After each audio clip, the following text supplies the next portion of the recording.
Bonsoir à tous, ravi de vous retrouver sur Monaco Info pour une nouvelle édition. Voici les titres de votre journal. Le Grand Prix de Monaco débute demain pour les Formule 1, une course que tout pilote veut bien évidemment remporter. Qu'en pense Mercedes? L'écurie peut-elle enfin débuter sa saison à Monaco? Quelles sont ses ambitions? Son directeur Toto Wolff sera avec nous dans quelques instants. Il est considéré comme l'un des espoirs français. Théo Pourchaire évolue lui en Formule 2.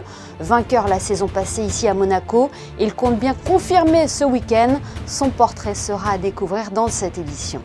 Autre pilote, autre catégorie, nous ferons plus ample connaissance avec Dorian Boccolacci qui évolue en Porsche Super Cup, un rookie prometteur. En basket, l'AS Monaco s'est incliné dans le premier match des playoffs de championnat. Défaite face à Strasbourg, 100-87. Et puis nous sommes aujourd'hui le jeudi 26 mai, le fameux jeudi de l'Ascension. Nous reviendrons avec l'abbé Christian Venard sur la signification de cette fête et sa symbolique. La principauté prête à vibrer pour le Grand Prix de Monaco alors que les formules alpines, les Formule 2 et les Porsche ont pris leur marque sur le circuit. Les Formule 1 débuteront les essais libres demain, un événement que vous pourrez suivre en direct sur notre antenne. Cette 79e édition se déroule pour la première fois sur 3 jours, un tout nouveau format qui se calque sur tous les autres Grands Prix du calendrier. Dans les rues, les passionnés de ces monoplaces sont déjà au rendez-vous pour le plus grand bonheur des commerçants qui enregistrent également le retour des touristes. Témoignage au micro de Vanessa Dessy. Oui, c'est très positif. Il faut dire que depuis une semaine, on voit énormément de touristes qui arrivent. On est même très surpris. Donc ça reprend. Donc j'espère que le Grand Prix ça va être positif et qu'on va reprendre à fond. On va dire que au moins la moitié des clientes qui viennent nous visiter sont des locaux. Mais on a beaucoup de tourisme international cette année, des Américains qui n'étaient pas là l'année dernière et beaucoup d'Anglais. C'est super parce qu'ils ont enlevé les masques, ils ont enlevé tout ce qu'il faut, voilà, qui embêtait les gens simplement. Moi je vois beaucoup d'étrangers qui reviennent, mais alors là on parle anglais toute la journée alors que c'était fini. Ça grouille, vous avez vu, ça n'arrête pas. Et puis bon, il y a l'été qui arrive, il fait chaud, voilà, ça fait super plaisir. Déjà, on a eu le Grand Prix historique, donc on a eu beaucoup plus de passages que l'année dernière. Parce que bon, on avait les restrictions comme ça. Donc on a eu beaucoup plus de touristes, notamment des Anglais surtout. Bon, l'activité a repris, mais plus ou moins faible quand même. On ne peut pas dire que c'est la grande folie, contrairement aux années précédentes. Ça fait 2 ans qu'on subit quelques restrictions. Là, cette année, ça repart fort. Je pense qu'on va avoir un très beau Grand Prix. L'économie repart, c'est bien pour Monaco. Un très beau Grand Prix également sur le circuit. La bataille est serrée en haut du classement des pilotes. Alors que le monégasque Charles Leclerc a perdu la tête du championnat du monde le week-end dernier à Barcelone au profit de Max Verstappen, Mercedes peut-il enfin lancer sa saison à Monaco? Ce soir, le directeur de l'écurie, Toto Wolff, nous fait l'honneur d'être notre invité.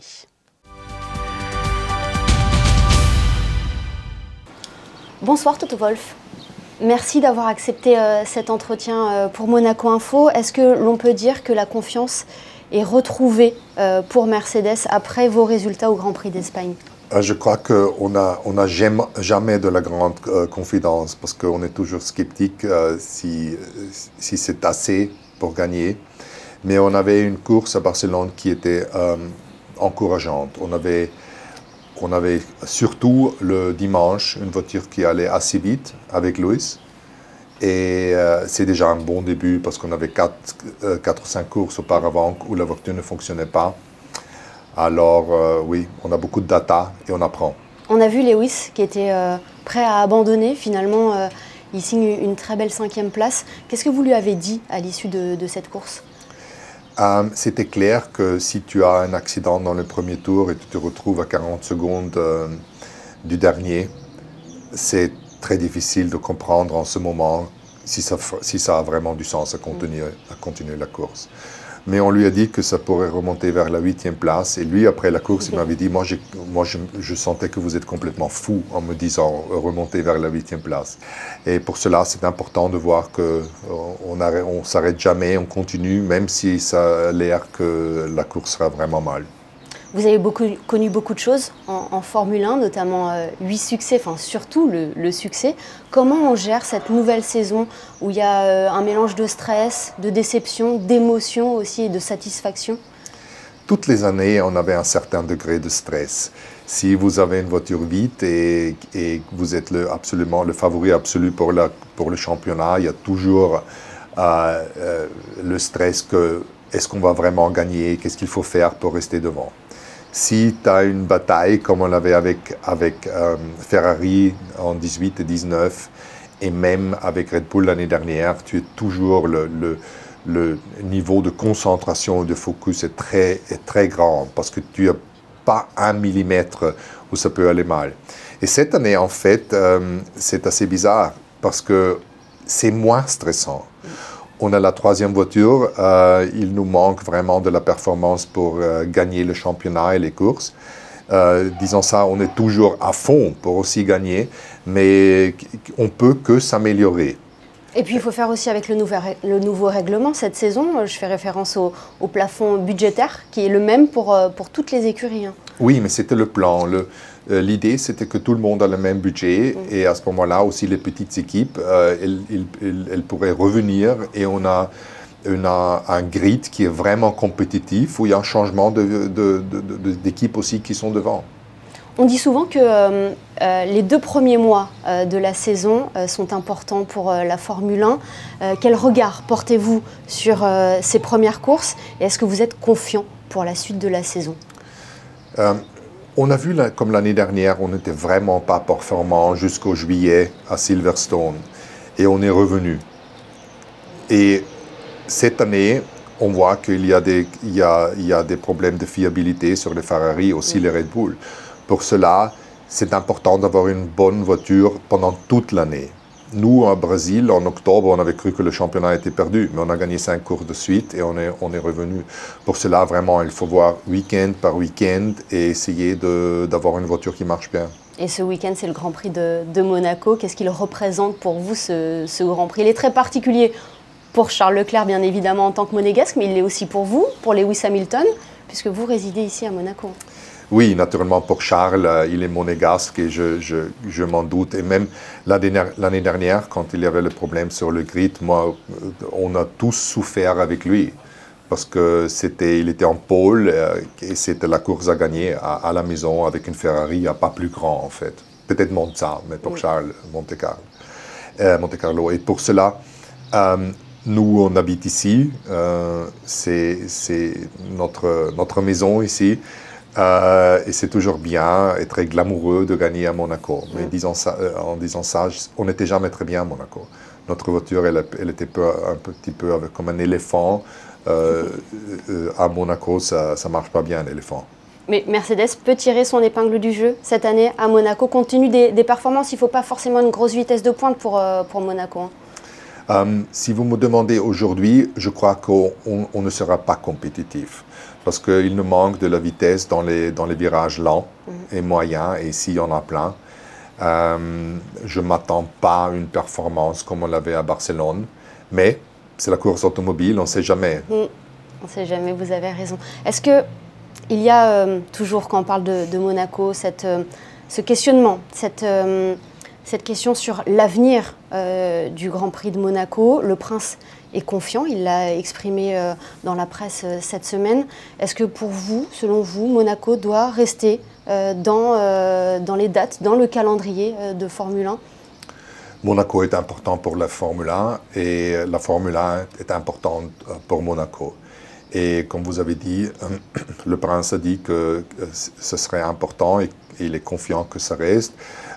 Si on parle à Stefano Domenicali, c'est important que ça reste et je suis sûr qu'entre les dirigeants, on trouvera une solution. Un mot, Toto Wolff, sur l'association entre Russell et Hamilton. C'est une relation, un binôme qui a étonné, qui a intrigué en début de saison. Oui, en plus, George, je crois que ce ne sera pas loin qu'il deviendra résident aussi à Monaco. Alors, j'aurai un à gauche et l'autre à droite de mon appartement. Ça sera bien. Je suis vraiment content comme ça se passe entre les deux. La collaboration, elle est très positive. Même dans les briefings, on ne voit zéro controverse, zéro animosité. Et les deux essayent à progresser la voiture. C'est quelque chose qui me plaît. Mais naturellement, on ne se bat pas pour les championnats encore. Et c'est clair que si les deux jouent pour une victoire ou pour un championnat, ce sera un petit peu plus compliqué. Mais les deux personnalités, caractères, ils sont tout droits. On est transparent dans l'équipe, ça ne ment pas. Et pour cela, je suis assez confiant que ça ira bien. Un dernier mot sur une personne qui a compté grandement dans votre carrière, Niki Lauda. Ça fait 3 ans maintenant qu'il nous a quittés. Il a compté pour vous et pour Lewis Hamilton. D'après vous, qu'est-ce qu'il vous dirait aujourd'hui pour vous booster, pour vous donner encore plus de confiance dans cette saison? Niki me manque comme ami, surtout comme ami, mais aussi dans l'équipe. Parce que seulement sa présence était déjà importante. Et Niki, il adorerait cette situation cette année. Parce que quand c'est facile et on gagne, ça l'ennuyait. Oui. Il avait dit qu'il y a quoi à faire maintenant. Mais si on est derrière et on perd des courses, lui, il sera tellement content à trouver des solutions qu'il aimerait cette situation. Eh bien, merci infiniment, Toto Wolff, d'avoir accepté notre invitation et de nous avoir reçus ici à Monaco. Merci beaucoup. Merci beaucoup. C'est la première fois que je parle avec vous. Pour cela, bien. Et j'espère que ça ne sera pas la dernière. Ça ne sera pas la dernière fois. Merci sincèrement. Merci. Et le Grand Prix de Monaco, ce n'est pas que la Formule 1. Nous vous proposons ce soir de partir à la rencontre d'un jeune espoir français en Formule 2. Il s'appelle Théo Pourchaire et il est à ce jour l'une des plus grandes forces dans l'antichambre de la F1. Son portrait est signé Vanessa Dessy, Thomas Deus et Lionel Bernardi. Tout commence par un parcours classique. Théo Pourchaire monte dans un karting dès l'âge de 3 ans. Il commence très vite la compétition à partir de 6 ans et devient rapidement champion de France. En 2018, direction la monoplace en Formule 4, Formule 3, puis Formule 2. Après avoir été le plus jeune poleman, Théo remporte le Grand Prix F2 l'an dernier à Monaco, à tout juste 17 ans. Il devient ainsi le plus jeune vainqueur de l'histoire en Formule 2 à Monaco. Un circuit qu'il apprécie particulièrement étant né à Grasse. C'est encore plus beau pour moi, c'est mon Grand Prix à domicile, un peu plus que le Castellet, même si mon pays c'est la France. Voilà, le Monaco, j'y viens souvent et pour moi c'est la maison. C'est le plus beau circuit au monde, c'est pour moi le plus bel endroit du monde. En fait c'est un circuit qui est juste incroyable, tous les virages sont beaux, il n'y en a pas un de raté ou qui ne nous plaît pas en roulant, donc c'est du plaisir, un plaisir immense à rouler ici. Passionné de Formule 1 depuis sa tendre enfance, tout petit, Théo rêve de podium devant son idole, Michael Schumacher. La première fois où je l'ai vu, ça m'a marqué, c'était au Grand Prix de Monaco 2006. J'ai des photos, surtout de ma mère et de mon père qui m'avaient pris en photo, en vidéo, où j'avais la chemise Ferrari, la casquette Ferrari, habillé tout en Ferrari. Et je me souviens de Schumacher et d'Alonso aussi, c'était les deux grands pilotes au moment. Et Schumacher tout rouge avec le casque rouge, la Ferrari qui brillait rouge. Donc oui, je le supportais à cette époque.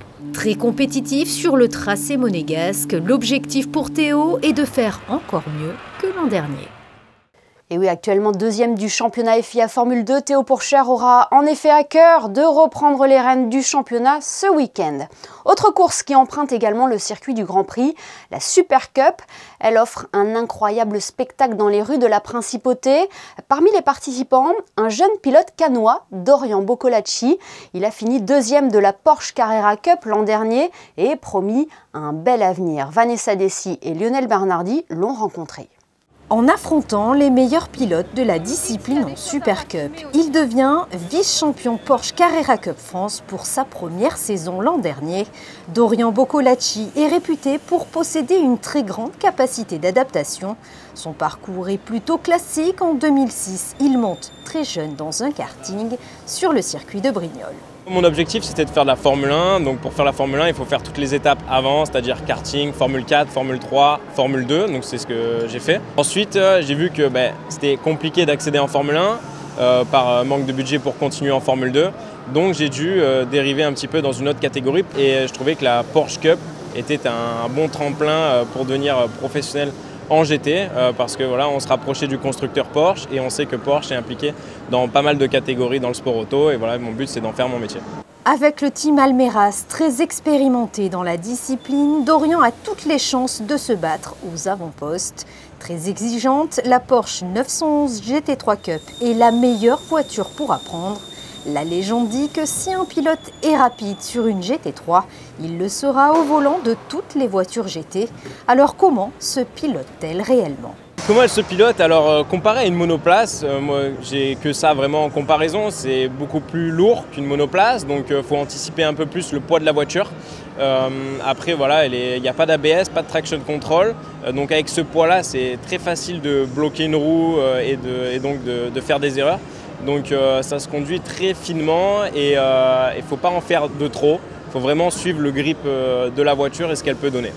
Ici, la moindre erreur, on s'arrête tout de suite et on a cassé la voiture. Donc voilà, l'objectif c'est vraiment de se rapprocher des limites, mais sans les dépasser. Originaire de Calian dans le Var, Dorian joue à domicile ce week-end. Une histoire à suivre car le rookie de sa catégorie s'est déjà construit une belle réputation dans la discipline. Et nous suivrons bien évidemment ce rookie de près. Rejoignons Alexandra Pagny à présent. Bonsoir Alexandra. De nombreux événements ont lieu parallèlement au Grand Prix de Monaco, à l'image de cette exposition qui referme bientôt ses portes. Bonsoir Émilie, bonsoir à tous. Oui, un long week-end d'événements nous attend. Et pour les férus d'art et de courses automobiles, on commence avec cette exposition présentée à l'espace 22, boulevard des Moulins. Pour quelques jours encore, vous pourrez découvrir jusqu'à samedi le travail de l'illustratrice française Souria Drose et de l'artiste italien Marco Collini. Pauline Ducruet est de retour avec sa garde-robe alter dans le patio de l'Hôtel de Paris. Elle était déjà venue présenter sa nouvelle collection à la clientèle monégasque au mois d'avril. La jeune créatrice rouvre pendant 4 jours à l'occasion du Grand Prix de Monaco son pop-up store situé en plein cœur du patio de l'Hôtel de Paris de 16h à 22h jusqu'à dimanche.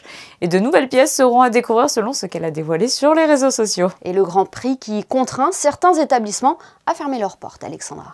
Oui, c'est le cas du musée océanographique de Monaco qui est dans une zone réglementée durant ce week-end de Grand Prix. Ils ont donc pris la décision de ne pas ouvrir les lieux ce samedi et dimanche. Pour ceux qui voulaient aller visiter les aquariums au calme, il faudra patienter jusqu'à lundi. C'est noté, merci Alexandra. Du basket à présent, les playoffs de Betclic Elite ont débuté hier pour la Roca Team qui affrontait Strasbourg à la salle Gaston Médecin. Surpris d'entrée, les Monégasques sont déjà dos au mur. Le résumé de la rencontre est signé Yannick Debever sur des images de Thomas Deus. Joueurs suffisants et prestations insuffisantes. Voilà comment ce premier match de play-off de la Roca Team pourrait être résumé. D'entrée de jeu, les Monégasques se font surprendre par l'envie strasbourgeoise qui permet aux visiteurs de prendre l'ascendant dès le coup d'envoi. Yanis Morin domine dans la raquette et lance parfaitement son équipe. Monaco s'accroche tout de même pour revenir au score 24-24 au bout de 10 minutes. Une égalité à la fin du premier acte est très bien payée pour une Roca Team pas à son niveau et sans doute légèrement handicapé par l'absence de Mike James touché à la main droite. L'entrée de Falfay dans le second quart-temps apporte un nouveau souffle à la Roca Team qui mène au score désormais.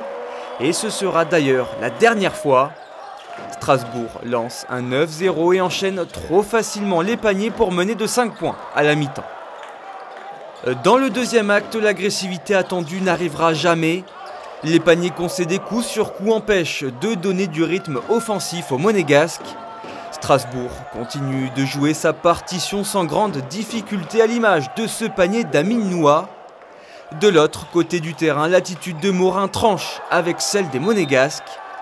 Monaco n'y est pas, ne rentrera jamais vraiment dans ce match et finit par encaisser 100 points sur cette rencontre. C'est beaucoup trop. J'espère qu'on va vraiment voir un autre visage de notre équipe sur le prochain match, qu'on se mette dans ce playoff mode, parce que là aujourd'hui c'est évident, on n'y était pas, et alors que Strasbourg aussi. Mon équipe et moi on a essayé de mettre tout ce qui était possible pour se concentrer par rapport à la défense. On s'est préparé à jouer l'une des meilleures équipes d'Europe. Voilà. Aujourd'hui ça se représentait comme David contre Goliath. On n'avait rien à perdre, tout à jouer, et on a juste donné à fond tout ce qu'on pouvait pour y arriver. Score final 87-100, la Roca Team, comme toutes les autres équipes du top 4, perd ce premier match à domicile. Désormais, dos au mur, il faudra absolument gagner le match retour et la belle pour se qualifier au tour suivant. On a déjà fait pas mal de choses comme ça cette année, on était dos au mur en Euroleague, on a pu rattraper tout le chemin, mais on avait la bonne attitude et encore une fois, j'espère que l'équipe aura le prochain match. Un gros bras de fer et surtout une réaction de la Roca Team est attendue ce samedi à Strasbourg. Coup d'envoi prévu à 15h15. La Roca Team qui passe donc au travers de ce match 1. La seule bonne nouvelle pour la Roca Team hier, c'était la sélection de Yacouba Ouattara avec l'équipe de France dans le cadre des qualifications à la Coupe du Monde 2023. On retrouve Alexandra Pagny pour un nouveau point sur l'actualité et ce communiqué du Palais Princier paru ce matin. Le prince souverain a en effet souhaité témoigner de sa vive émotion suite à la fusillade qui s'est déroulée mardi dans une école primaire au Texas et a adressé ses condoléances aux familles des victimes et sa solidarité au président des États-Unis, Joe Biden, qui devrait se rendre au Texas dans les prochains jours.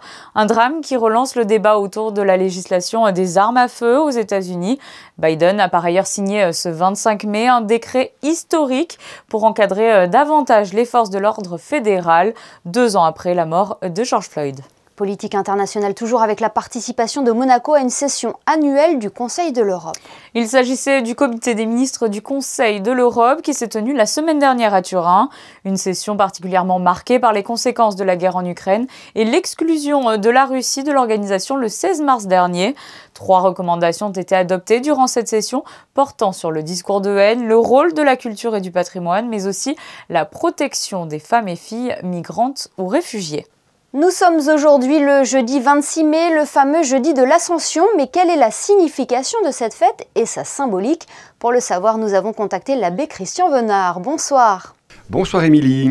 Une grande partie d'entre nous le sait, mais à quoi correspond l'Ascension? Alors d'abord, peut-être dire que souvent les gens confondent l'Ascension et l'Assomption. Qui a lieu le 15 août. L'Assomption, c'est le 15 août, c'est le retour au ciel de Marie avec son corps. Et donc elle est portée par les anges vers le ciel. L'Ascension que nous fêtons aujourd'hui, c'est le retour du Christ, mais c'est lui qui monte au ciel, qui remonte vers son Père. Voilà, donc le sens de l'Ascension, ascendere en latin, c'est la montée du Christ, le Christ qui est ressuscité à Pâques, passe un certain temps avec ses apôtres, 40 jours, c'est un petit peu le symétrique, si j'ose dire, le parallèle avec les 40 jours du carême qui nous ont préparés à Pâques, et le Christ remonte vers son Père après avoir passé 40 jours après sa résurrection avec ses disciples. Voilà, ce n'est pas un hasard hein, si l'Ascension tombe toujours un jeudi. Et non parce qu'on a pris symboliquement ce chiffre de 40 jours, hein, alors qui nous est donné dans les Écritures, hein, parce que ça nous est dans les Actes des Apôtres, hein, il nous est dit que c'est 40 jours après, alors c'est évidemment un chiffre très symbolique, il ne faut peut-être pas le prendre comme une vérité historique, d'ailleurs c'est pas forcément ça le plus intéressant, l'intéressant c'est la charge symbolique qu'il y a derrière, comme Jésus est allé 40 jours dans le désert, comme le peuple hébreu avait traversé le désert pour arriver en terre promise pendant 40 jours, il y a ce symbolisme, 40 jours après sa résurrection, le Christ remonte au ciel pour retrouver la Trinité dont il était sorti, si j'ose dire, en tant que Verbe de Dieu, en tant que deuxième personne de la Trinité pour s'incarner.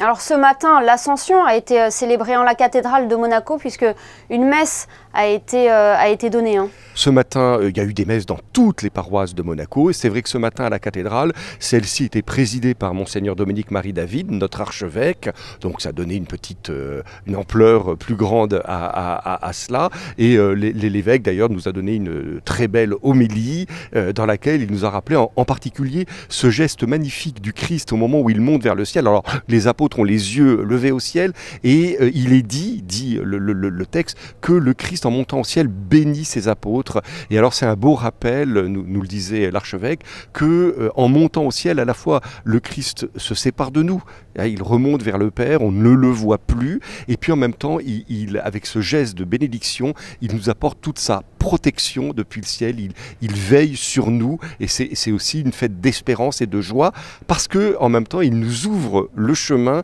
vers son Père. C'est ce que j'allais vous dire, c'est loin d'être un moment triste l'Ascension.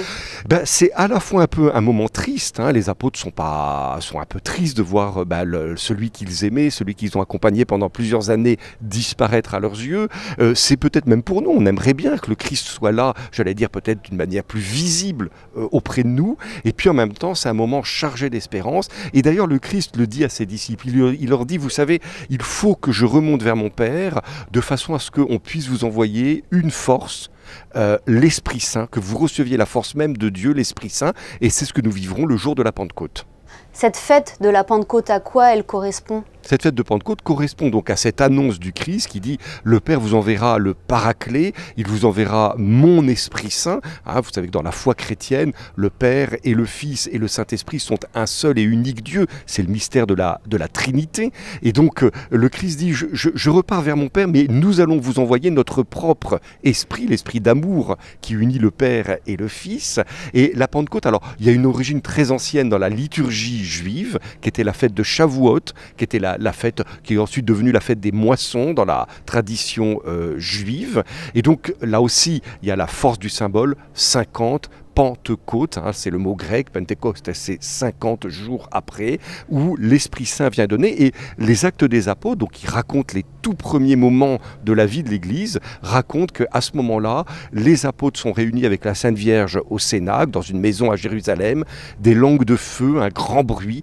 Ils reçoivent l'Esprit Saint et là, miracle, quand ils sortent, ils annoncent Jésus-Christ, ils annoncent la résurrection du Christ et tous ceux qui sont là, nous disent les Actes des Apôtres, les entendent dans leur propre langue. Et pourquoi un lundi, mon père ? En fait, la fête de Pentecôte, c'est le dimanche. Il se trouve que dans beaucoup de pays chrétiens, le lundi a été férié pour marquer l'importance, la solennité de cette fête. Mais la fête de Pentecôte, c'est le dimanche de Pentecôte qui est suivi dans un certain nombre de pays par un jour férié pour en marquer toute l'importance. Eh bien, merci beaucoup, Christian Venard, d'avoir été avec nous ce soir pour nous éclairer sur l'Ascension et la Pentecôte. Merci à vous et puis bon Grand Prix à tous ceux qui nous regardent. Ce journal est à présent terminé. Avant de nous quitter, jetons un coup d'œil sur les prévisions météo. Quel temps fera-t-il demain pour les essais libres, Alexandra ? Il faudra prévoir de quoi se rafraîchir demain et midi. Les températures atteindront les 30 degrés dans la journée. Le ciel sera par contre très nuageux. Du côté des plages, l'eau est à 21 degrés et le soleil se couchera à 21h01. Nous fêterons les Augustins en ce 27 mai. Merci Alexandra et merci à vous de nous être fidèles chaque soir sur Monaco Info. Je vous rappelle que l'ensemble des courses du Grand Prix est à suivre en direct sur notre antenne. En attendant, notre photographe Michael Alési vous fait vivre l'ambiance dans les rues de la Principauté. Et n'oubliez pas, l'information continue sur nos réseaux sociaux. À demain pour une nouvelle édition sur Monaco Info.